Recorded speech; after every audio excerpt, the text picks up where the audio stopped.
according to the movements of the stars. No doubt about it. They were more progressed than certainly people in the Middle Ages who were trying to find out how many, how many angels would dance on the head of a pin. Well, nevertheless, in order to clarify the point here, basically you're saying that because you don't really have a knowledge of astrology, or you haven't really worked with it, that you can't believe in it. Do you have, I'm sure there's other subjects that you have no knowledge of that you don't assume that they're a belief system. Oh, if I have no knowledge of a subject, then I retreat into silence, as good Wittgenstein has said. But I happen to have a grasp on astronomy. I can get you any... But astrology you don't. Because astrology is not a subject of enterprise. And how do you know this to be a fact, if you're so scientific? Because it has been discredited by genetics and astronomy, and by that horrible telescope of Galileo. Are you aware of the Gauquelin study in which they statistically and mathematically proved that Mars is in a certain relationship to the Earth? Now you're getting very close to science, see? Right. I have never denied that dogs bark at the moon. I never deny somnambulism, which probably has some scientific explanation. Maybe there is more content of water in those people who run out at night and follow the moon. Now, if you talk about the tides... Let me interject. You're talking about science. Let me interject. Police and emergency room personnel, every time there's a full moon, prepare for the worst. Correct. Because of the full moon cycle. Is this a form of astrology, Mr. Chabest, or is this recognition of the same... Is this recognition of the same principles? Let's talk analogy here. Is it valid? Are human cycles affected by lunar cycles, like the ocean tides, perhaps because the body is composed of X amount of, or X percentage of water, or is it because of, let's say, magnetism and magnetic tides? Well, certainly there's magnetic pull, there's gravitational pull, but you were talking about entities which are factually in our grasp. But this gentleman... So you agree that mathematical relative positions of the planets can affect human behavior? Oh yeah, this mathematics, a light year is a mathematical unit too, isn't it? The question is, how much of an effect can it generate? The guy who sits there and delivers the baby, his gravitational pull is 1,000,000 times more than the pull of Alpha Centauri. That's the first fixed star in our grasp.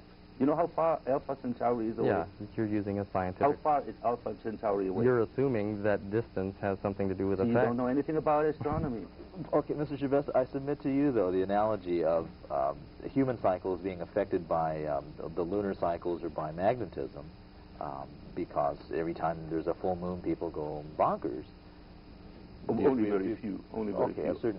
Certain people. There are more people going bonkers in the Christmas week than another day, and so they are psychologically induced to believe in the second coming of our supposed savior. But psychology. But Mr. Chabest, the analogy, though, why can't people be affected by the heavens, by other planets, not just by... They're impressed. I'm impressed by the heavenly law, as Kant said it.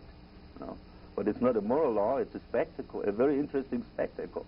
But I'm out of the Middle Ages because I know these things are pretty far away. That we're shooting now, and we talk about billions of light years. We have no measurement left to go into that universe. And to believe that a star, any star, so far away, in a configuration with a star to which this star has no relation, cannot have any relationship. It's not a relationship between sun, moon, and earth. Mr. Wollmann. Would shape, character is idiotic. Do you have any response? Well, basically, he's making a tremendous amount of assumptions. I'm sure that a fish is affected by the water it swims in, and if you explode an atom bomb across the ocean, I'm sure the fish over here on the shore are going to die from it. So I don't think really distance has that much to do with it, especially if you don't know what it is that is affecting us. There hasn't been a definite scientific or physical thing that we can say, oh, this is definitely what the planet does. But like I said before, absence of evidence is not evidence of absence. It is the mass community at one time believed that flight was only the people who were nonsensical and totally ignorant were the ones that believed that we could fly. So you're not really saying anything. Mr. Chabest, what about farmers planting crops during the new moon? Is that an old wives' tale, or is it... They see a little bit more when there's a new moon. They can work a little bit longer at full moon. That makes a lot of sense. Have you heard of that? Yeah, I've heard of that, but once again, we're talking about an effect, and I've already stated that the planets do not affect, they reflect.